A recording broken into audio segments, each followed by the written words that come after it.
이 시간 함께 보실 말씀은 고린도전서 8장 1절에서 6절까지 말씀을 보겠습니다. 고린도전서 8장 1절에서 6절까지 말씀입니다.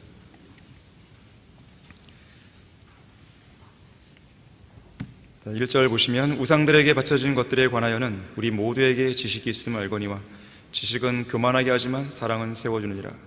만일 누구라도 무엇이든지 안다고 생각하면 그가 마땅히 알아야 할 것은 아직 아무것도 모른다는 것이요, 만일 누구라도 하나님을 사랑한다면 그는 그분께 알려진 사람이라. 그러므로 우상들에게 바쳐진 제물을 먹는 일에 관하여 우리가 아는 것은 우상들은 세상에서 아무것도 아니며 하나님은 한 분밖에 계시지 아니한다는 것이라. 비록 하늘에나 땅에나 신들이라고 불리는 많은 신들과 많은 주들이 있어도 우리에게는 오직 한 분 하나님 아버지가 계시니 만물이 그분께로부터 났고 우리도 그분 안에 있으며 또 한 분 주 예수 그리스도가 계시니 만물이 그분을 통하여 있고 우리도 그분을 통하여 있느니라. 자, 말씀을 위해 다 같이 기도하시겠습니다. 위대하신 아버지 하나님, 오전에 이어 이 오후에도 영과 진리로 경배를 드리게 해주셔서 감사합니다.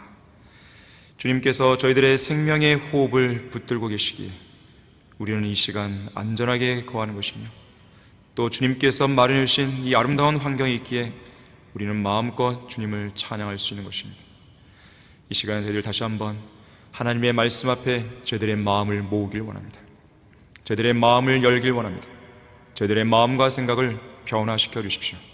하나님의 강력한 능력 있는 말씀으로 저희들을 변화시켜 주셔서 우리가 더 열심히 주님을 위해 섬기게 해주시고 더 열심히 주님의 복음을 증거할 수 있도록 역사해 주십시오. 우리의 가족들, 친척들, 직장 동료들, 친구들, 여전히 구원받지 못한 채 지옥으로 달려가는 사람들이 많이 있습니다. 신이 아닌데 그것을 신들로 여기는 사람들도 많이 있는 것입니다. 우리가 해야 할 일이 여전히 많이 남아 있습니다. 우리 모든 성도들에게 구령의 열정을 더해 주십시오. 복음 전파의 열정을 더해 주십시오. 주님을 위해 살겠다는 그 헌신된 마음이 더 커질 수 있게 해주십시오. 세상을 사랑하는 것보다 하나님을 사랑하는 그 사랑이 훨씬 더 능가할 수 있도록 도와주십시오. 이 시간 온전히 주님께 부탁드립니다. 주 예수 그리스도 이름으로 기도했습니다. 아멘. 우상 숭배자가 되지 말라 제목으로 설교하겠습니다. 우상 숭배자가 되면 안 되겠죠? 세계 최대 우상 숭배자들은 힌두 교도들입니다. 힌두 교도들. 이들이 섬기는 신들의 수는 대략 3천만 개에 달하고 각 가정에 보게 되면 평균 7개에서 9개의 신상을 보유하고 있습니다. 힌두 교도들은 동물의 신성을 믿기 때문에요, 아무리 배가 고파 굶어 죽는 한이 있더라도 절대로 동물을 해치거나 식용, 그러니까 먹는 용이죠, 식용으로 쓰지 않고, 또 길거리와 논밭에 짐승들이 헤집고 들어와서 이를 망치고 방해해도 그냥 놔두거나 오히려 보호해 준다고 합니다. 일본 역시 우상들의 나라죠. 800만 개의 잡신들이 있고요, 그 중에서 가장 높은 신은 태양의 여신이라 불리는 아마테라스 오미카미예요. 고대 이집트에서는 소, 고양이, 악어, 매 등의 동물이 신성시되어서 미라로 만들어져 보관되었죠. 그 중에서도 가장 유명한 것이 암소 숭배입니다. 이집트의 파라오는 종종 이 암소로 상징되었어요. 특히 암소는 그것이 지니는 힘과 번식력 때문에 고대 농경사회에서는 널리 숭배됐죠. 출애굽 당시에 이집트에 내려진 10가지 재앙에 따르면 하나님께서는 그들의 신을 심판하신 것입니다. 신성한 황소로 불리는 신 아피스를 심판했고, 어둠이 임하게 하셔서 태양신 라를 혼내주셨고, 또한 메뚜기를 나타내는 신성한 발레에 손상을 가하셨고, 이와 우박을 통해서 대지의 신이라 불리는 게부와 대기의 신이라 불리는 슈를 뒤흔들어 놓았죠. 신을 상징하는 모든 짐승의 첫 태생을 다 죽이셨죠. 한편 아르헨티나 남부의 파타고니아 지방에는요, 이 화식조라 해갖고요, 아마 생소할 텐데 이 화식조라에서 모습이 특이하게 생긴 이 새를 행복의 상징으로 여겼습니다. 인도 차이나에서는 흰 코끼리를, 페루에서는 낙타과에 속하는 흰색 라마를 행복을 가져다주는 동물로 숭배했습니다. 동아프리카의 완부 구해족은 검은 양과 검은 송아지를 섬기는데 이 비를 내려주는 비의 신으로 섬겼어요. 또 인도네시아의 수마트라 섬에서는 검은 고양이를 기우제를 드릴 때 신으로 숭배합니다. 이 굴뚝새라 그래갖고요, 곤충을 잡아먹는 새가 있는데 이 굴뚝새가 거미를 주식으로 하는 생활 습성 때문에 유럽 전역에 걸쳐 가장 사랑받는 길조의 동물로 전해 내려옵니다. 동물 숭배 중에서 가장 비중을 많이 차지하고 있는 것이 뱀 숭배입니다. 뱀 숭배. 뱀 숭배는 전 세계에 퍼져 있습니다. 그러한 우상 숭배를 가장 먼저 시작한 것은 페니키아인들로 알려져 있죠. 불교와 힌두교도 마찬가지고 이 뱀 숭배의 극치를 보여주는 곳이 이 캄보디아에 있는 앙코르와트 사원입니다.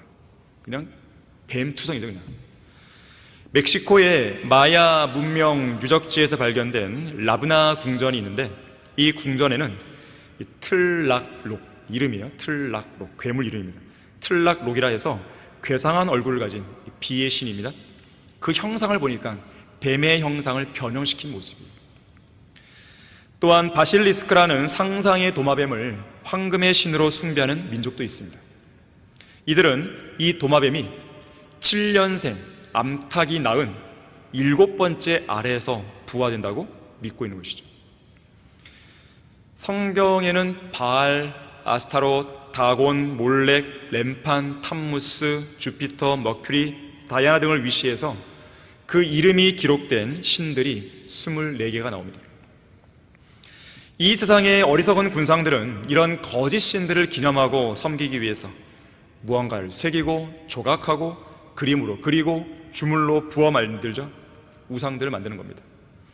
그리고 그런 우상들과 형상들 앞에서 절을 하고 숭배하고 자문을 구하고 기도하고 기원하고 그야말로 쓸데없는 짓을 하는 것이죠. 죽은 성인들과 마리아에게 숭배하고 기도하는 12억 명 이상의 카톨릭 교도들이 있습니다. 존재하지도 않는 600개의 날개 달린 천사를 통해서 마호메트에게 계시를 전해주었다고 알려진 달신, 달의 신, 이 아랍인들이 믿는 360개의 우상들 중에 최고의 신이 바로 달신이에요. 이 달신을 섬기는 약 18억 명의 모슬렘들이 있죠. 또 보지도 듣지도 말하지도 걷지도 못하는 불상들 앞에서 절하고 있는 약 5억 명의 불교도들이 있죠. 또 3천만여 개의 신들을 섬기는 10억 명 이상의 힌두교들이 있죠. 세계 곳곳에 우상 숭배자들이 우글거리고 있는 것이에요. 지금 이것은 문맹률이 높았던 미신적인 고대 사회의 통계가 아닙니다. 소위 고등교육을 받았고 과학과 지식이 발달했다고 하는 2024년을 사는 현대인들의 실상이에요. 하나님께서는 그런 우상 숭배자들을 심판하신다 그랬어요. 출애굽기 20장 5절의 말씀대로 우상을 숭배하는 자들의 3, 4대까지 그 조상들의 죄악을 그 자손들에게 미치게 한다는 엄중한 경고대로 심판하시는 거예요. 실제로 멕시코를 위시한 남아메리카, 스페인, 이탈리아, 필리핀, 인도 등의 국가들을 보세요. 우상 숭배의 국가들이거든요. 우상 숭배를 하다 보니까 3, 4대까지 그 조상들의 죄악이 자손들에게 미치다 보니까 전염병, 가난, 지진, 홍수, 내전 등으로 계속 고통받고 있죠. 특히 카톨릭 교도들은 십자가를 새긴 형상을 만들어 놓고 십자가와 십자가의 길 앞에서 절을 하죠. 석가모니조차도 신성한 우상 따위는 없다라고 말했거든요. 석가모니가 그리스도인은 아니잖아요. 성경도 모르는 자죠. 많은 사람들 지옥으로 보내는 장본인이죠. 하지만 그래도 최소한 그 정도의 지식은 있는 거죠. 대부분의 카톨릭 교도들은 석가모니보다 못한 아주 미신적인 사람들입니다. 그들은 마리아상 같은 형상들이 신성하고 거룩하다고 여기기 때문에 그렇습니다. 하지만 오늘 본문 4절에서 보듯이 그런 우상들은 아무것도 아니라고 말씀합니다. 우상을 숭배하고 섬기는 자들은 헛것보다 못한 자들인 것이죠. 고린도전서 10장 14절에서는 우상 숭배를 피하라고 명령합니다. 또 10장 7절에서는 너희는 그들 중 어떤 사람들처럼 우상 숭배자가 되지 말라고 경고합니다. 제가 이소 목사님 이후로 한 2년 7개월 동안 쭉 사역을 해오고 있는데 제가 명절과 관련해서 설교를 해본 적이 없던 것 같아요. 그래서 마침 내일이 추석 연휴라서 그와 연관된 설교를 해야겠다 생각이 좀 들어서 오늘 설교를 준비했습니다. 자, 우상 숭배자 되지 말라. 첫 번째로 이방인들의 제사의 본질은 마귀들에게 하는 것입니다. 그거는 다른 게 없어요. 그 이상도 그 이하도 아니에요. 마귀들에게 하는 것이에요. 그들은 추석을 한가위라고 하죠. 한가위. 여러분 한가위의 뜻을 알고 계세요? 한가위 추석 막 그러는데 이 한이란 말은 크다라는 뜻이고 가위란 말은 가운데라는 뜻이에요. 가운데. 추석이 날짜로 어떻게 됩니까? 음력 8월 15일이죠. 15일. 한 달이 중간 아니에요. 중간. 그래서 이제 가을의 가운데 날, 8월의 한가운데 이런 의미로 한가위라는 말을 써요. 자, 당연히 구원받은 그리스도인은 명절이 되었다고 해서 차례를 지내거나 제사를 드리지 않습니다. 자, 이유가 무엇인가? 그건 마귀들이 하는 것이라서 그래요. 자, 거기 고린도전서 10장 18절에서 21절을 보십시오. 10장 18절에서 21절입니다. 육신을 따르는 이스라엘을 보라. 제물을 먹는 사람들이 제단에 참여하는 자들이 아니냐? 그런즉 내가 무엇을 말하느냐? 우상은 무엇이며 또 우상들에게 바친 제물은 무엇이냐? 그러나 내가 말하노니 이방인들이 제사하는 것은 마귀들에게 하는 것이지 하나님께 하는 것이 아니라 나는 너희가 마귀들과 교제하는 자들이 되는 것을 바라지 않으노라. 너희는 주의 잔과 마귀들의 잔을 함께 마실 수 없으며 너희는 주의 식탁과 마귀들의 식탁에 함께 참여할 수 없느니라. 자, 이방인들이 제사하는 것의 본질은 명확히 나와 있습니다. 마귀들에게 하는 것이고 마귀들과 교제하는 것입니다. 그리스도의 피와 그리스도의 몸의 교제를 나누는 그리스도인들은 결단코 주의 잔과 마귀들의 잔을 함께 마실 수 없습니다. 절대로 마귀들과 교제할 수 없는 것이죠. 그래서 그리스도인들은 차례나 제사를 지내지 않습니다. 차례상이나 제사상 앞에서 엎드려 절하지도 않습니다. 그런 자리에 아예 함께 하지도 않는 것이죠. 특히 흔히들 오해하는 것처럼, 세상 사람들이 오해하는 것처럼 이런 제사들은 죽은 조상들과 함께하는 교제도 아니죠. 설날이나 추석 명절 혹은 조상들을 기리는 모든 제사의 경우 사람들은 제사밥을 차려놓으면 죽은 조상들이 와서 그 음식을 먹고 간다고 말하죠. 조상의 넋을 기리고 그 은혜에 보답하고자 후손들이 정성스러운 마음을 다해 예를 올리는 전통 문화일 뿐이라고 말하죠. 자기의 죽은 조상들에게 예를 갖춰서 절을 하는 것뿐이라고 이야기하죠. 하지만 그들 앞에 와서 그들의 절을 받는 것은 그들을 미혹하는 마귀들임을 기억해야 되죠. 그들의 조상들은 어디 있는 것인가? 지옥에 가 있는 것이죠. 예수 그리스도를 믿지 않았다면 지옥에 가 있는 것이죠. 자, 한편 설날이나 추석 같은 명절만 되면 이런 질문을 곧잘 하죠. 이번 명절에 집안에서 차례 음식이나 제사 음식 만드는 걸 도와야 되는데 가족들과 함께 만들어도 됩니까? 아무래도 제사 음식인데 함께 만들면 안 되겠죠? 더욱이 제사상에 올라간 음식은 먹으면 죄가 되죠. 그것이 죄가 된다면 제사상에 올라가지 않은 음식만 따로 빼놨다가 먹으면 될까요? 대부분이 묻는 질문들이에요. 이 나라 기독교계는 이런 질문 하나 제대로 답변을 못 해주죠. 하지만 성경은 분명하게 이야기합니다. 오늘 본문 4절을 보세요. 그러므로 우상들에게 바쳐진 제물을 먹는 일에 관하여 우리가 아는 것은 우상들은 세상에서 아무것도 아니며 하나님은 한 분밖에 계시지 않는다는 것이라. 그러니까 무슨 말이에요? 먹어도 그만, 안 먹어도 그만이에요. 거기 8절 보세요. 그러나 음식은 우리를 하나님 앞에 내세우지 못하나니 우리가 먹는다고 해서 더 나아질 것도 없고 먹지 않는다고 해서 더 나빠질 것도 없느니라. 자, 우상에게 바친 음식은 음식일 뿐이죠. 먹어도 그만, 안 먹어도 그만. 물론 굳이 제사 음식을 만들기 위해 솔선수범하여 시장을 보거나 음식을 만들면서 적극적으로 나설 필요도 없지만 정말로 불가피한 상황에서 그런 음식을 함께 만들었다. 죄가 되는 게 아닙니다. 그게 뭐 대단한 건데요. 그냥 음식 하나 만들었을 뿐인데요. 당연히 피할 수 있다면 하나님께 지혜를 구해서 피하세요. 그러나 정말로 불가피하다, 그럼 만드는 게 뭐가 문제겠어요? 디모데전서 4장 3절부터 5절 말씀에서는 이렇게 말씀하죠. 음식은 하나님께서 진리를 믿고 아는 사람들이 감사하도록 받도록 지으신 것이라. 하나님께서 지으신 것은 모두 좋은 것이요 감사함으로 받으면 아무것도 버릴 것이 없으니 이는 하나님의 말씀과 기도로서 거룩하게 된다 그랬어요.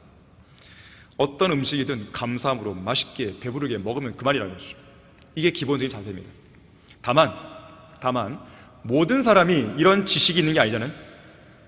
어떤 사람은 약한 양심을 갖고 있습니다.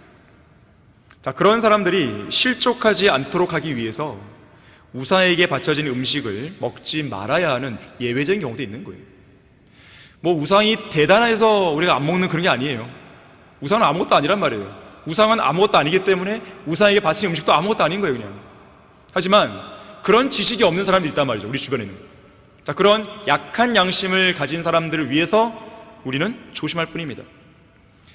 연약한 지체들은 양심이 약하기 때문에, 이런 지식이 없기 때문에 우상이 어떤 존재이고 우상에게 바친 제물의 성격이 어떤 것인지 확실히 모른단 말이에요. 또한 그런 것들이 하나님 앞에서 어떤 의미가 있는 것인지도 확신이 서지 않는 것이죠. 자, 그런 상황에서 약한 양심을 가진 사람들은 이런 생각하겠죠. 먹어도 되나? 이렇게 해도 되는 거야? 아니, 저렇게 믿음이 깊은 사람도 우상에게 바친 음식을 자유롭게 먹으니까 나도 괜찮겠지? 자, 이런 식으로 갖가지 의욕을 느끼면서 음식을 먹게 되면 그건 죄를 짓게 만드는 거거든요. 자, 그런 사람들을 위해서는 음식을 안 먹는 게 낫죠. 또 이런 것도 있겠죠. 구원받지 않은 사람이 볼 때, 아니, 그리스도인한 사람이 제사 음식 먹어도 되는 거야? 이런 생각이 들게 하는 환경이다. 그러면 그때는 먹지 말아야죠. 그래서 누군가가 이 잔치집에 갔는데 누군가가 이거는 우상에 바친 음식입니다 이렇게 말해주면 그 사람의 양심을 위해서 안 먹는 거죠. 이것만 조심하면 됩니다. 그래서 사도 바울도 고린도전서 8장 13절에서 이렇게 말씀하잖아요. 따라서 음식이 내 형제를 실족시킨다면 나는 고기를 이 세상이 존재하는 한 먹지 아니하리니 이는 내가 내 형제를 실족시키지 아니하려는 것이니라. 그것이 우상에게 바친 고기라고 한다면 내가 안 먹겠다는 거예요. 그런 자유를 쓰는 것이죠. 자, 한편 명절이나 조상들의 기일에 맞춰서 추모 예배를 드리고 추도 예배를 드리는 기독교인들이 많죠. 그것이 마치 당연한 문화인 양 인식하고 그냥 합니다. 명절 때 제사 안 드리기는 뭐하고 또 눈치도 보이니까 추모 예배로 대체합니다. 뭐 추도 예배로 대체합니다 한단 말이에요. 그야말로 그것이 꼼수죠, 꼼수. 결론부터 말하자면 추모 예배나 추도 예배는 우상 숭배입니다. 뭐 다른 거 생각할 것도 없어요. 거기다 뭐 의미를 부여할 것도 없습니다. 추도란 말이 뭐예요? 추도란 말, 죽은 사람을 생각하며 슬퍼하는 겁니다. 왜 슬퍼하죠? 구원받지 않았으니까 슬퍼하는 건가요? 그럼 평상시에 부모님께 빨리 복음을 전하든지요. 왜 죽고 나서 그러냐고요. 추모라는 말은 뭐예요? 마찬가지예요. 죽은 사람을 그리워하며 애틋하게 생각하는 것입니다. 더 나아가서는 사모하는 거예요. 사모하는 거예요. 중요한 것은 성경 어디에도 돌아가신 조상이나 죽은 성도들을 아무리 그 사람이 훌륭한 그리스도인 할지라도 그들을 추모하거나 추도하며 예배를 드리라고 말씀하신 구절이 없다는 사실이에요. 우리는 럭카 목사님 기념 예배를 드리는 거예요? 이소호 목사님 기념 예배를 드리나요? 추모 예배를 드려요? 아니란 말이에요. 예배는 오직 하나님께만 드리는 것이죠. 특히나 죽은 성도를 생각하며 슬퍼야 할 이유가 어디 있겠어요? 오히려 우리에게는 부활의 소망이 있기 때문에 잠든 성도들, 죽은 성도들에 관해서는 소망이 없는 다른 사람들처럼 슬퍼하지 말아야 한다고 성경은 말씀하고 있잖아요. 왜 슬퍼해요? 죽은 성도들을 그리워하며 추모해야 할 필요도 없죠. 그들 모두는 지금 셋째 하늘에 가 있는데 오히려 불쌍하다면 우리가 불쌍한 거 아니에요? 그렇잖아요. 아니, 좋은 데 좀 가 계시잖아요. 그런 믿음이 없단 말이에요? 믿음이 없으면 이상한 거죠. 오히려 지금 여기 남아있는 우리가 더 불쌍하고요. 그분들 볼 때는 안타까워 보는 것이죠. 잘 달리면 좋겠는데 또 넘어졌네. 얼마나 안타깝겠어요. 자, 이 땅에서 우리가 그리워하고 사모해야 할 분은, 또 몹시 사랑하고 보고 싶어야 할 분은 하나님이신 예수 그리스도 한 분뿐입니다. 우리가 그리워하고 사모해야 할 그 장소도 더 좋은 본향인 셋째 하늘이죠. 다시 말해서 장차 공주로 오셔서 우리 각자의 이름을 부르실 예수 그리스도 앞에 우리가 모이게 될 그 일과 그 이후로 주님과 함께 영원히 살게 될 것, 이것을 우리는 소망하고 사모해야 되는 것이에요. 하나님이신 예수 그리스도 외에 어떤 존재나 대상을 사모하며 추도 예배나 추모 예배를 드리는 것은 명백히 우상 숭배입니다. 시편 73편 25절에서 이렇게 말씀하죠. 하늘에 주 외에 누가 내게 있으리요? 땅 위에도 주 외에는 내가 사모할 자가 아무도 없나이다 그랬습니다. 우리가 왜 아무 소망도 없는 사람들처럼 예배라는 형식을 취해가면서 사람들의 눈치를 보며 추도나 추모를 해야 되는 것일까? 그럴 필요가 없습니다. 그런 명령을 받은 적이 없어요. 참된 경배자로서 영과 진리로 하나님 아버지께만 경배를 드릴 뿐이죠. 죽은 사람의 죽은 날을 기념하고 지킨다는 것이 얼마나 우스운 일입니까? 어떤 목사는 자기 교인들에게 추모 예배를 아예 권장하면서요, 예배를 드리는 방식, 예배를 드리는 순서를 적은 유인물을 배포하기도 합니다. 자, 명절은 명절일 뿐이에요. 기념일은 기념일 뿐입니다. 그날을 지으면서 우리가 하나님 외에 다른 누군가를 추모하고 추도해야 할 이유가 전혀 없는 것입니다. 자, 우상 숭배가 되지 말라. 두 번째로, 오늘 본문 4절에서 보듯이 우상들은 세상에서 아무것도 아니며, 다 중요한 것이죠, 하나님은 한 분밖에 계시지 않는다는 거예요. 기억나실지 모르겠지만 1990년대 세계 여자 탁구계의 1인자가 있었습니다. 바로 중국의 덩야핑 선수예요. 근데 이 선수는 이 경기를 치를 때에 항상 하는 습관이 있었어요. 경기 도중에 손바닥을 탁 펴서 탁구대를 이렇게 3번 누릅니다. 경기 진행과는 아무런 상관도 없는 행위거든요. 뭐 한간에는 손바닥에 땀과 열기를 식힌다든지, 고조된 긴장을 푼다든지, 상대방의 경기 리듬을 빼앗기 위한 동작이다, 이런 말도 있지만 사실 그것은 일종의 주술행위였습니다. 소위 신통력이나 초자연적인 힘을 이 손바닥으로 전수받기 위한, 탁구대의 신? 그 전수받기 위한 모종의 주술적 행위였던 것이에요. 이 마귀들에게 사로잡힌 무당들 보세요. 소위 신들린 춤사위를 선보인 후에 그 신들린 신통력을 전수시키는 수단으로 환자의 손을 붙잡죠.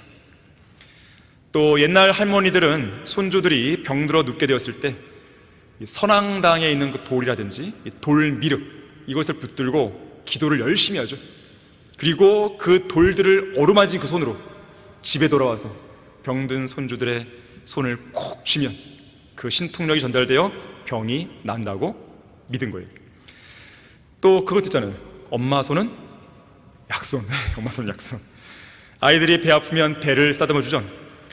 자, 근데 이런 약손으로 만들기 전에 하는 행위가 있어요. 원래는 마치 불교의 이 108번네, 108배 이런 거 있잖아요.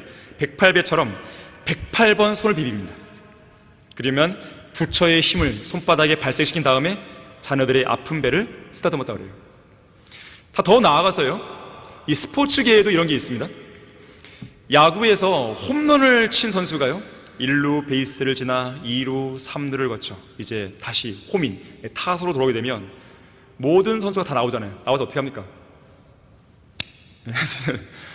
이것이 그냥 뭐 화이팅, 뭐 격려 이런 걸 생각하는데, 원래 그것은 바로 그 홈런을 친 신통한 힘을 나도 받자, 이제 그런 취지에서 나온 것이에요. 사실은 이 배구에서 강스파이크로 상대방의 코트를 강타해서 점수를 얻었을 때, 농구에서 3점 슛이 터졌을 때 선수들끼리 손바닥 다 마주치잖아요. 이것도 마찬가지로 어떤 파이팅이나 격려, 축하보다는 어떤 신통한 그 힘을 빌리고자 하는, 거기서 나왔다고 하는 것이죠. 자, 오늘날 이 세상에는요, 이런 미신적인 행위들이 널려 있는 것이에요. 그리고 거짓 신들이 판을 치고 있는 것이죠. 눈에 보이는 신들도 있고 눈에 보이지 않는 신들도 있고, 말을 못하는 우상들도 있고 말을 할 줄 아는 우상들도 있는 것이죠. 교황, 대통령, 정치가, 기업인, 과학자, 철학자, 종교 지도자, 스포츠 스타, 배우, 가수, 댄서, 아이돌 그룹. 사람들이 어떤 분야에서 최고이면 뭐라 그래요? 갓, 갓, 아주 신성모독을 하는 것이죠. 그런 내용을 들을 때마다 정말 뭐랄까, 이렇게 좀 꼴불견이에요, 꼴불견. 새 에덴 교회의 소강성 목사는요, 이렇게 말했어요. 조용기 목사는 나의 아이돌이다. 아이돌이 뭔지 모른다는 거예요, 그 사람? 아주 자랑스럽게 말합니다, 자랑스럽게. 본문 5절, 6절에서 분명히 말씀하시기를 비록 하늘에나 땅에나 신들이라고 불리는 많은 신들과 많은 주들이 있어도 우리에게는 오직 한 분 하나님 아버지가 계시니 만물이 그분께로부터 났고 우리도 그분 안에 있으며 또 한 분 주 예수 그리스도가 계시니 만물이 그분을 통하여 있고 우리도 그분을 통하여 있느니라. 쉽게 말하면 하나님께서 어떤 사람의 생명의 호흡을 지금 걷어가면 그 사람 죽는 거예요. 무슨 우상들 앞에서 막 절한다 하더라도, 무슨 신들을 붙들고 기도한다 할지라도 그건 죽는 거예요. 한 분 하나님 아버지만이 신들 중에 신이요 왕들 중에 주시고 신들 중에 주 하나님 곧 참 하나님이심을 우리는 늘 기억해야 돼요. 그것이 성경의 결론입니다. 그래서 이사야 44장 8절에서 이렇게 말하죠. 너희는 두려워 말고 무서워 말라. 나 외에 하나님이 있더냐? 정녕 다른 하나님은 없나니 나는 아무도 알지 못하노라. 자, 그래서 우리는 오직 하나님만 섬기고 하나님을 첫째로 사랑해야 됩니다. 우리 안에 있는 모든 우상들을 제거해야 되는 것입니다. 하나님보다 더 사랑하고 애지중지하고 더 소중히 여기는 무언가가 있다면 그것이 바로 우상 숭배라는 것을 기억해야 돼요. 아무리 여러분들이 하나님으로부터 기도 응답을 통해서 하나님으로부터 어떤 귀한 선물을 받았어요.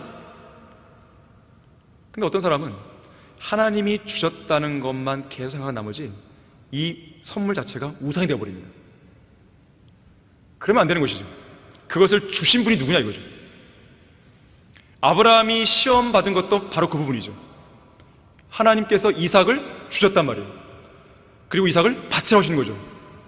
만약에 아브라함이 하나님보다도 하나님이 주신 그 선물에만 자기의 모든 생각과 초점을 뒀다면 바치지 못했겠죠. 하지만 하나님께 드렸단 말이에요.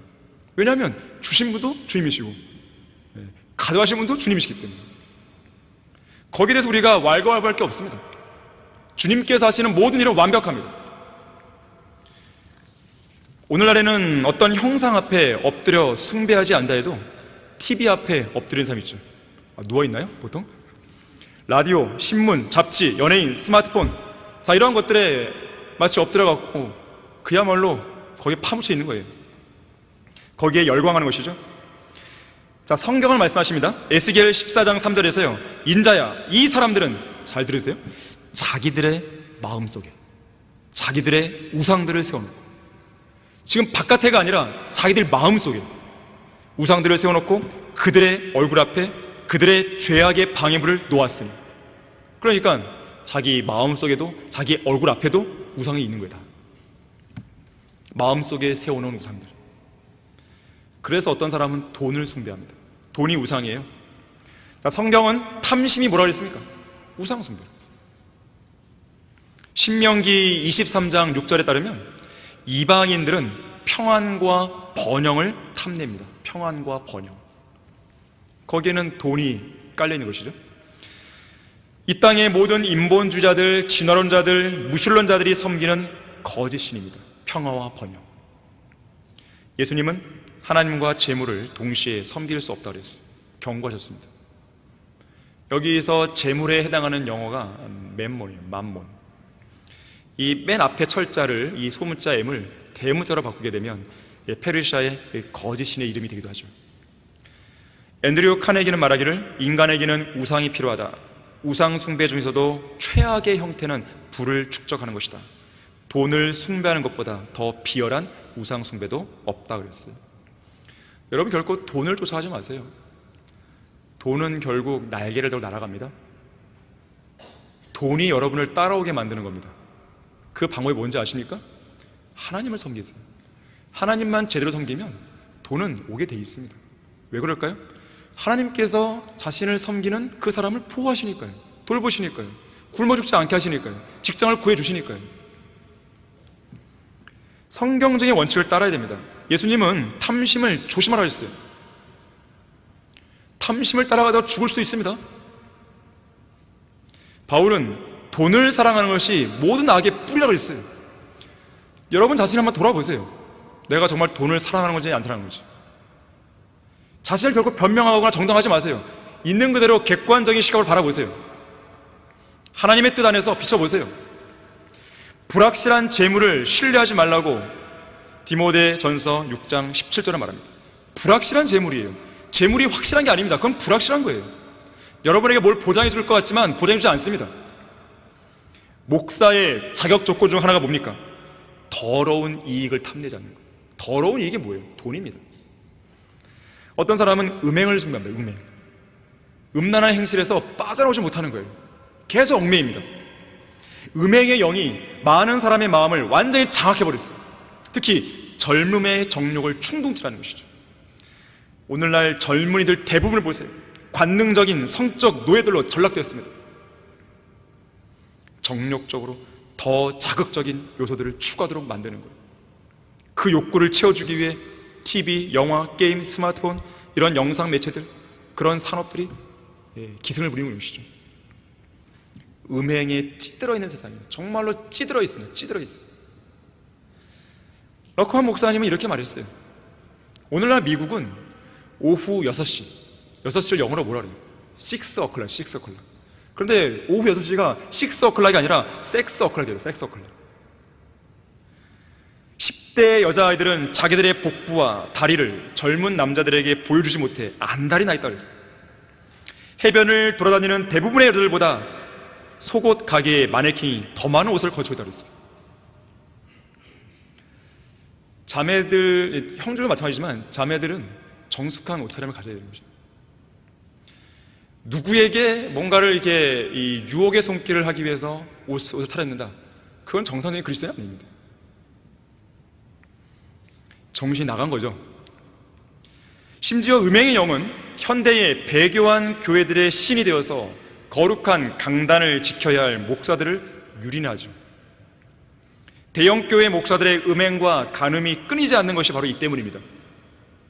그럼에도 불구하고 그 교회에 속한 교인들은 계속해서 좋다고 그 목사를 신처럼 떠받드는 것이죠. 어떤 사람은 명예를 숭배합니다. 명분을 중시하는 사람들이 있어요. 이 명예라는 거짓 신은요, 남들보다 더 높이 올라가고 더 빨리 최고가 되도록 부추깁니다. 세상 직장이 그렇죠. 저도 이 세상 직장에서 14년 다닐 때 성경대로 믿는 그리스도이니까 그런 것을 생각 안 하려고 막 한단 말이에요. 그런데 같이 입사한 동기가 막 올라가요. 막 승진해요. 그럼 마음이 가만히 있지 못하거든요. 그럼 또 뭔가를 막 하려고 한단 말이에요. 그게 정말 싫었던 거예요. 그게 정말 싫었던 거예요. 거기에 막 자유롭지 못한 거죠. 마음이 막 얼거매지는 겁니다.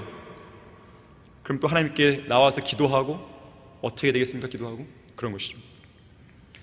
물론 승진할 기회가 있으면 기회를 가지고 하셔야죠. 당연하죠. 근데 그것만이 인생의 전부가 아니라는 겁니다. 주님을 위해서는 단 1도 안 쓰는 사람이 자기 승진을 위해서 정말 온 시간 다 바쳐서 한다? 그게 정상적인 그리스도인이겠습니까? 그 사람의 머릿속에는, 마음속에는 저 영원에 대한 생각이 없다는 것입니까? 이상하잖아요. 그건 정상적인 그리스도인이 아니죠. 남들보다 많이 뒤처지거나 평범해지고 시시한 사람이 된 것 같으면 왠지 불안해지죠. 이것이 현대인들의 모습이에요. 한때 세상 남자들의 여신으로 군림했던 마돈나, 아주 옛날 사람이지만 이렇게 말한 적이 있어요. 그저 평범하고 시시한 사람이 될지도 모른다는 끔찍한 공포심이 내 인생을 움직이는 힘이다 그랬어요. 언제나 그런 공포가 나를 몰아붙인다. 이미 대단한 사람이 되어 있지만 여전히 나는 대단한 사람임을 증명해 보여야 한다. 이런 나의 투쟁은 끝난 적이 없었고 앞으로도 절대 끝나지 않을 것이다. 비참하죠. 오늘날 아이돌 그룹이나 가수, 연기자 등의 연예인들 대부분은요, 바로 이런 끔찍한 공포심에 사로잡혀 있는 것입니다. 그래서 그들이 마약을 하는 거예요. 미쳐버릴 것 같거든요. 내가 지금 인기를 잃어버리면 그냥 도태되니까요. 사람들이 나를 기억 안 해주면 어떡하지? 이 생각 때문에요. 밤잠을 못 자는 거예요. 화려한 무대 뒤에는 비참한 일상이 숨어 있는 것입니다. 하지만 그걸 모르고 사람들은 아이돌 그룹 돼보겠다고 막 댄스 연습 막 들어가고 막 하고 하잖아요. 결국 다 그러다가 지옥 가는 거예요. 이 명예와 성공이라는 이 거짓 신은요, 약효가 빨리 떨어지는 마약과 같습니다. 그리고 사람들로 하여금 계속 그것에 의존하게 하고 중독되게 만듭니다. 그런 삶은 기쁨과 평안이 아니라 공포심과 불안감만 가져주는 거예요. 제가 이랜드에 있을 때 이 과장까지 승진을 해봤는데 딱 과장이 되는 날 기쁘더라고요. 자, 그 기쁨이 얼마나 왔을까요? 돼본 적 없습니까? 기쁨이요 하루도 안 갑니다. 언제 그래 되듯이 없어요. 그냥 잠깐 그 기쁨을 누리기 위해서 아등바등 남들보다 더 앞서기 위해서 막 노력한단 말이에요. 과연 그게 그리스도 삶인가? 저는 회의감이 많이 드는 거예요. 회의감이. 이건 아닌 것 같은데, 이건 아닌데, 분명 아닌데 내가 계속 이렇게 살아야 될 것인가? 감사하게도 지금 제가 여기 있는 것이죠. 감사하게도, 정말 감사하게도. 그런가 하면요, 사무엘상 15장 23절에 의하면요, 완고한 마음과 완고한 행위가 바로 우상숭배입니다. 완고한 마음도 우상숭배예요. 여러분, 완고함과 집요함은 다른 겁니다. 집요하다는 것은요, 원하는 목표를 이룰 때까지, 올바른 목표를 이룰 때까지 끈기 있게 한 가지 일만 지속하는 것, 집요함이죠. 자, 그 목표가 하나님께서 원하시는 목표라면 그 집요함은 좋은 거예요. 좋은 장점이에요. 하지만 완고함은요, 결과야 어떻게든지 관계없이 자기 방식대로 하고야 말겠다는 고집스러운 태도입니다. 정말 이 대화가 안 돼요. 대화가, 이 완고한 사람은 대화가 안 돼요. 자, 이것이 우상숭배인 이유가 뭐냐면 세상에서 가장 큰 가짜 신을 섬기는 것이기 때문인데, 그 신이 누구냐면 바로 자기 자신인 거예요. 자기 자신이 신이니까 그 완고함을 못 버리는 것입니다. 완고함이나 고집은 자기 숭배의 결과물입니다. 자기 사랑, 자기 연민의 결과물이에요. 하나님의 뜻은 전혀 아랑곳하지 않고 자아가 무척 강한 사람이 자기 의지를 숭배하는 그 결과물입니다. 자기 집착입니다, 그건. 근데 그 당사자는 잘 몰라요. 이 자기 집착에 빠진 사람은요, 자기가 지금 뭘 잘못했는지 모릅니다. 아무리 권면해도 모르는 거예요. 그럼 어떻게 해야 돼요? 내버려 두는 거죠. 내버려 둔다는 것은 그 사람을 위해 기도 안 한다는 겁니다. 권면을 중단한다는 것이에요. 그 말은 뭐예요? 사탄이 넘겨준다는 뜻이에요. 그 말은 뭐예요? 그 사람 곧 망한다는 거예요.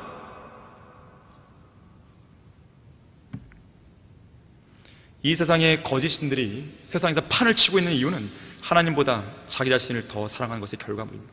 항상 자기가 먼저. 거듭난 성도는요, 자신의 정욕을 채우는 사람들이 아니에요. 예수 그리스도 한 분만으로 만족하며 사는 사람들입니다. 여기 교회에서 일하는 동역자들은요, 모든 걸 다 내려놓은 사람들이에요. 돈이든 명성이든 자기 어떤 이 안위를 위해서 추구하는 그런 거 다 내려놓은 사람들이에요. 그러니까 헌신적으로 하죠. 여기 있는 분들이 무슨 많은 월급 받는 게 아닙니다. 저도 여러분께 말씀드리지만요, 저는 과거 세상 제가 다니던 직장에서 내가 하나님 일을 하고 있을 때 월급이 딱 반타자. 근데 세상 생활하는데 저는 불편함이 없어요. 그래서 제가 생각한 거예요. 내가 돈 많이 벌 때 낭비했나? 내 스스로 돌아보는 거예요. 없으니까요. 달라진 게 아무것도 없으니까요. 어떻게 된 거예요? 하나님이 채워주시는 거예요. 하나님이 살려주시는 거예요. 먹이 살려주시는 거예요. 걱정하지 마세요. 먹고 사는 거에 있어요. 여러분들이 주님을 위해서 내가 뭔가를 하겠다 결심했으면요, 그 이후부터는 하나님이 책임져 주시는 거예요. 아니, 그것은 이소호 목사님도 경험하신 거고 저도 마찬가지예요. 그리고 솔직하게 말씀드리는 겁니다. 지금 부족한 게 없는 거예요. 그냥 살아가는 것이죠. 왜 부족하다고 느낀지 아십니까? 욕심을 부리기 때문인 거예요. 그게 바로 탐욕이에요. 탐심이에요. 탐심은 하나님께서 나에게 주시지 않은 것, 현재 나에게 허락하지 않으신 것, 그것을 내가 막 가지려고 할 때 그게 바로 탐욕입니다. 그게 탐심이에요. 그게 바로 우상숭배예요. 자, 우리는 우리를 구원하신 하나님만을 숭배해야 됩니다. 그리고 첫째로 사랑해야 돼요. 우상숭배자가 되지 말고 하나님을 첫째로 사랑하고 주님만을 숭배하는 사람이 되어야 되는 것이죠. 자, 우상숭배가 되지 말라. 마지막 세 번째로 본문 3절에서 보듯이 모든 우상을 버리고 하나님을 첫째로 사랑하게 되면 하나님께 알려진 사람이 됩니다. 하나님께 알려진 사람, 하늘나라에서 유명한 사람이 되어야 됩니다.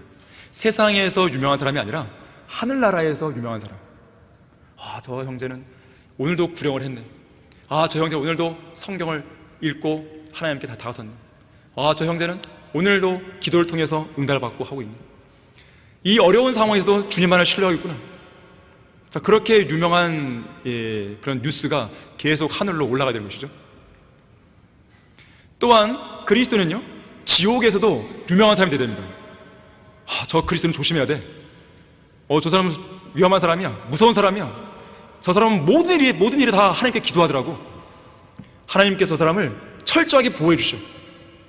저 사람이 거리에 나가서 설교하고 구령할 때는 우리가 긴장해야 돼. 더 강력하게 공격을 해야 돼. 유명해져 있어야 됩니다, 여러분들. 그러려면 하나님을 사랑하면 됩니다. 우선 오늘 본문 1절에서요, 지식과 사랑에 대해 이야기할 때 지식은 교만하게 하지만 사랑은 세워주느라 했어요. 자, 물론 지식은 중요합니다. 하지만 이 지식은 지식 자체만으로는 쓸모가 없어요. 왜냐하면 그 지식이 다른 사람을 무작정 깔아뭉갤 만큼 그 사람 스스로를 교만하게 만들 수 있기 때문에 그렇습니다.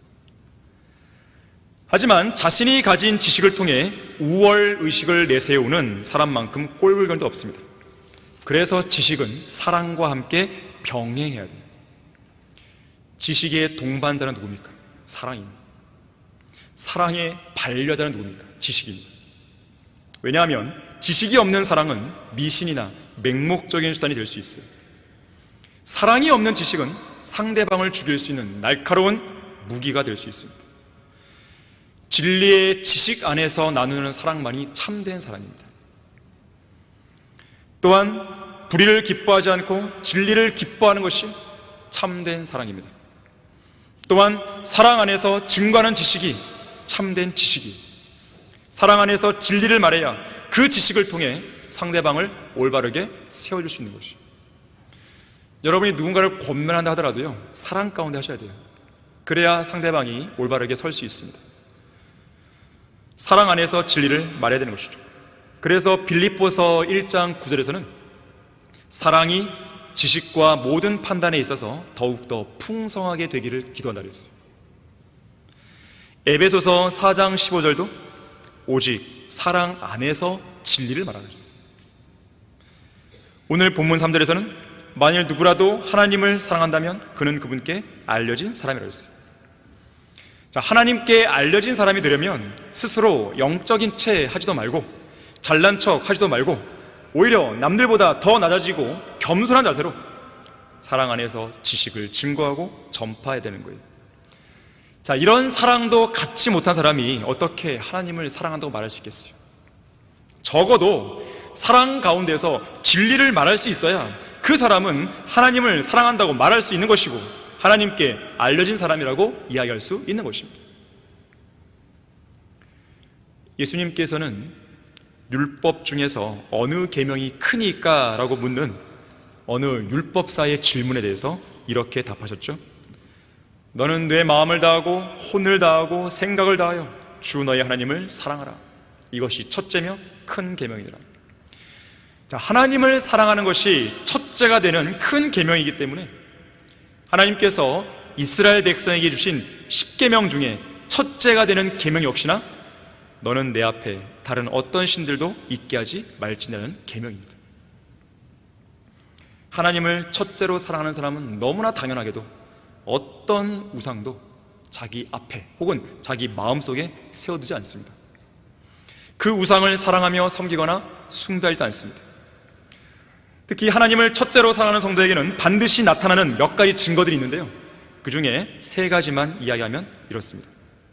첫 번째로, 하나님을 사랑하는 성도는 계속해서 하나님에 대해 생각합니다. 여러분, 사랑하는 사람 만나면 어떻게 돼요? 안 보면 보고 싶고, 보면 또 보고 싶고, 계속 보고 싶고 그러잖아요. 하나님을 사랑한다면 안 보이면 보고 싶고, 보이면 계속 보고 싶고, 그래야 되는 겁니다. 하나님과 시간을 보내고 싶어요. 하나님과 언제나 함께 있고 싶어요. 그분의 목소리를 듣지 않으면 안 되는 거죠. 주님께서는 성경을 펼쳐 읽으며 그 말씀들을 감사함으로 진지하게 듣고 겸손하게 받고 있는 성도들의 아름다운 얼굴을 보고 싶어 합니다. 설교를 듣기에 막 지루한 눈빛을 그런 것을 원하지 않으십니다. 눈빛이 막 살아있으면서 오늘은 무슨 말씀을 하나님께 주실 것인가, 이 말씀을 고대하는 마음으로 그 환한 얼굴을, 환한 얼굴이 아니라 환한 얼굴을 보셔야 됩니다. 그 얼굴을 보고 싶으신 거예요. 겸손하고 간절하게 끈질기게 믿음으로 기도하는 성도들의 달콤한 음성을 듣기 원하시죠.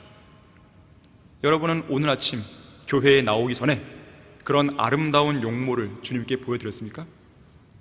아니면 교회에 늦을까 부랴부랴 하고 나왔습니까? 오늘 아침 다른 어떤 일을 시작하기 전에 가장 먼저 그 달콤한 음성을 주님의 귀에 들려드렸습니까? 그렇다면 어제는 어땠습니까? 그저께는요? 지난 일주일은, 지난 한 달은, 지난 한 해 동안 어땠습니까?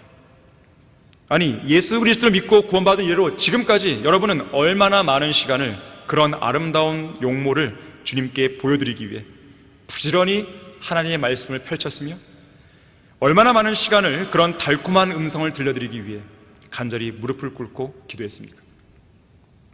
과연 십자가의 죽음으로써 그분의 위대한 사랑을 보여주신 주님을 만나 교제하기 위해서 얼마나 많은 시간을 하나님의 말씀인 성경 앞에서 여러분의 용모를 드러냈으며, 얼마나 많은 시간을 주님과 대화하며 여러분의 깊은 속마음을 열어드렸습니까? 신랑이신 주님의 사랑을 너무 오랫동안 외면하며 살진 않았습니까? 예수 그리스도의 피로 씻긴 여러분의 아름다운 용모를 보고 싶어 하시고, 말씀의 물로 정결케 된 여러분의 달콤한 음성을 듣고 싶어 하신다는 그 사랑의 고백, 주님의 그 사랑의 고백이 그저 외면하고 무시해도 될 만큼 하찮은 고백이었습니까? 한 번은 어떤 성도가 자신이 섬기는 교회 담임 목사에게 이렇게 말했습니다. 목사님, 어젯밤 저는 오랜만에, 정말로 오랜만에 주님 앞에 무릎을 꿇고 주님을 불렀습니다.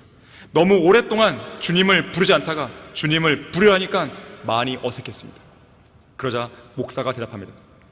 내 생각에는 주님께서도 불쑥 갑자기 들림이 당신의 낯선 용모와 어딘가에서 갑자기 들려오는 너무나 낯선 음성 때문에 매우 당황해하셨을 것입니다. 여러분이 이렇게 되면 안 되는 것이죠. 두 번째로, 하나님을 사랑하는 성도는요, 하나님께서 증오하시는 악을 미워하고 죄를 짓지 않습니다. 시편 97편 10절에서 주를 사랑하는 너희들아 악을 미워하라. 그가 그의 성도들의 혼들을 보호하시며 그가 그들을 악인의 손에서 구해내시니라 그랬어요. 주를 사랑하는 너희들에게 주는 명령이에요. 그러면 악을 미워하라죠. 악을 미워하지 않고서는 주님을 사랑한다고 말할 수 없습니다. 죄와 거짓교리와 나쁜 습관들을 미워하지 않고서는 주님을 사랑한다고 말할 수 없습니다. 도덕적이든 교리적이든 온전히 성별하지 않고서는 주님을 사랑한다고 말할 수 없습니다. 세상을 미워하지 않고서는 주님을 사랑한다고 말할 수 없어요. 하나님을 사랑하는 사람은 하나님께서 미워하시고 증오하는 대상을 미워해야 돼요. 역시 증오해야 됩니다. 하나님께서 사랑하시고 친근하게 여기시고 가까이 하시는 대상이 있다면 나 역시 사랑하고 친근하게 여기고 가까이 해야 되는 것이죠. 미워하는 것 없이 사랑할 수 없습니다. 내가 거룩하신 하나님을 사랑한다면 불결하고 더럽고 가증하고 추한 죄들은 미워하고 증오해야 돼요. 아예 그쪽으로는 쳐다보지도 마세요. 그쪽 방향으로는 아예 한 발짝도 걷지 마세요. 하나님의 사랑의 위대한 증표, 예수 그리스도의 피와 고난을 생각하면 죄를 짓지 않습니다. 우리의 죄로 인해 모진 고난을 받으시고 피를 흘리고 죽으신 사랑을 생각하면 죄를 지을 수 없어요. 죄에 대한 환멸을 느낄 정도로 하나님의 사랑 안에 푹 잠겨야 됩니다. 하나님의 사랑은 죄를 이길 수 있는 힘과 능력을 공급해 줄 것입니다. 왜냐하면 그 사랑은 예수 그리스도의 피를 통해 완성된 사랑이기 때문에 그래요. 세 번째로, 하나님을 사랑하는 성도는 하나님을 기쁘시게 해드리기 위해서 있는 힘껏 최선을 다합니다. 하나님을 기쁘시게 해드리기 위해서. 하나님께서 기뻐하시는 일이 뭡니까? 하나님의 말씀들을 지키는 거죠. 하나님의 명령대로 살아가는 것이죠. 입으로만 주님 사랑합니다, 주님 사랑합니다, 하나님이 이미 다 아세요. 정말로 그 사람이 사랑하는지. 여러분은 주님을 향한 여러분의 사랑은 진정성이 있는 겁니까? 그렇다면 하나님의 명령대로 하셔야 되는 거예요. 만약에 입으로만 주님을 사랑해요 라고 외치는 성도가 있다면 그 성도에게 주님이 이렇게 말씀하실 거예요. 너가 나를 사랑한다고? 나도 알아. 그래, 나도 너를 사랑해. 그런데 너는 왜 내가 시키는 대로 하지 않냐? 내가 성경에 말한 대로 하지 않냐? 내가 기뻐하는 일들을 왜 안 하냐? 입으로만 주님 사랑합니다 라고 말할 것이 아니라 지금 당장 저 밖으로 나가서 죄인들에게 복음을 전해라.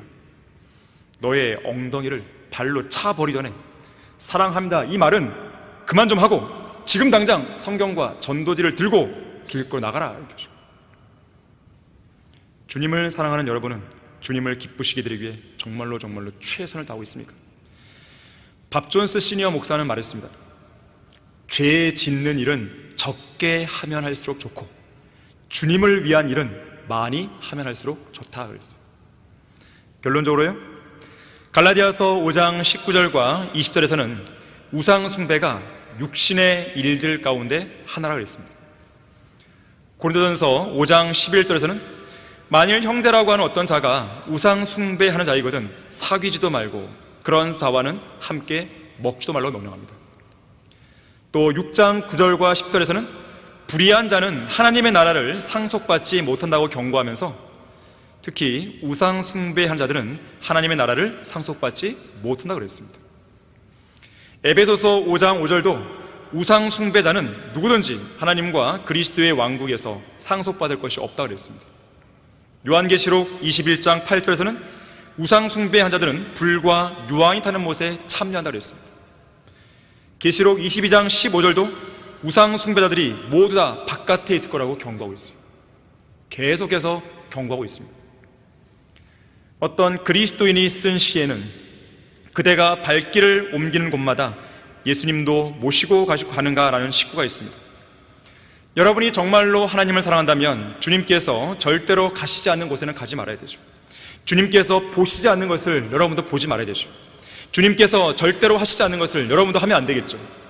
오직 주님께서 기뻐하시고 원하시는 것만 하기 위해서 최선을 다해야 되는 거예요. 주님께서는 분명히 말씀하십니다. 너는 내 앞에 다른 어떤 신들도 있게 하지 말지니라. 러크만 목사님은 이렇게 말합니다. 오늘날 형상이나 그림을 놓고 절하면서 숭배하는 사람은 거의 없다. 우리 자신의 마음속에 세워놓은 우상, 즉 우리 자신과 하나님만 알고 있는 그 우상이 큰 문제이다. 우리는 그 우상을 마음의 보좌에서 밖으로 걷어차 버리고 십자가에 못 박아 버려야 된다. 나는 하나님께서 우리 마음의 보좌에서 우상들을 무너뜨리시고 예수 그리스도만 그곳에 앉으셔서 마땅히 받으셔야 할 경배를 받으시기 원한다. 자, 우리가 믿고 섬기는 하나님, 만물을 창조하신 하나님이십니다. 만물의 창조주요, 만물의 보존자이며 구속자이시고 심판주세요. 모든 만물이 주님께로서 났고 모든 만물은 예수 그리스도를 통해서만 존재하는 것이죠. 이 세상 어디에도 하나님과 같은 분은 없습니다. 하나님은 참되시고 살아계시는 영원한 왕이시죠. 썩지 않으시고 보이지 않으시는 분이죠. 홀로 지혜로우신 영원한 왕이시죠. 우리는 위대하신 하나님이요 만왕의 왕이시며 만주해 주시고 모든 이름들 위에 뛰어난 이름을 갖고 계신 분이시요 신들 중에 신이시고 창조주시고 구속주시고 구세주신 주 하나님께 마땅히 경배드리고 그분을 사랑하고 섬겨야 되는 것이요, 마땅히 그분을 두려워하고 하나님을 첫째로 사랑한다면 오직 그분께만 모든 영광과 찬송과 감사와 존귀를 드려야 돼요. 바로 이 말씀, 오늘 주어진 이 말씀에 여러분이 진정으로 순종할 수 있기를 바라겠습니다. 자, 기도하겠습니다. 고마우신 아버지 하나님, 오전과 오후에 영과 진리로 경배를 드리게 해주시고 주님 한 분만으로 또 하나님 말씀으로 저희들의 마음을 풍성하게 채우셔서 감사드립니다. 이제 오늘 우리는 예배를 마치고 각자 고향으로 부모님을 만나기 위해서 가게 됩니다. 오고 가는 모든 길들 가운데 안전하고 무사한 여정 되게 해주십시오. 성도들을 보호해 주시고 지키시며 소중한 간증을 유지할 수 있도록 도와주십시오. 또 기회가 주어질 때 복음을 담대하게 증거해서 그들을 가족들을 주님께로 이끌 수 있도록 역사해 주십시오. 주 예수 그리스도 이름으로 기도했습니다. 아멘.